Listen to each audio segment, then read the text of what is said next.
पहला अहमद दीन memorial cricket tournament 2024 से green team और ब्लू टीम सुरखरू। मेहमान खुसूसी सईद आलम और सुंदस रेहान ने खिलाड़ियों में इनामात तकसीम किए।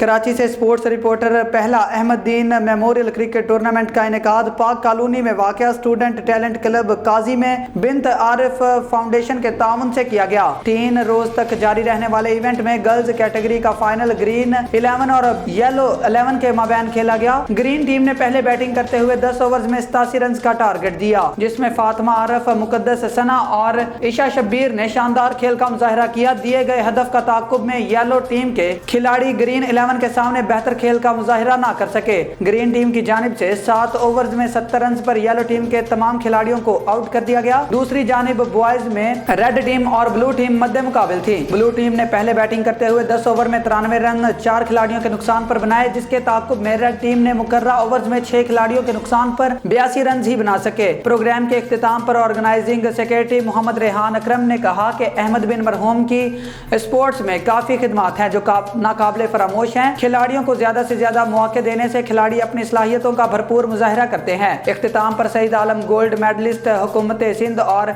स्टूडेंट टैलेंट क्लब की विमेन विंग की इंचार्ज सुंदस रेहान ने कामयाब खिलाड़ियों में इनामात तकसीम किए।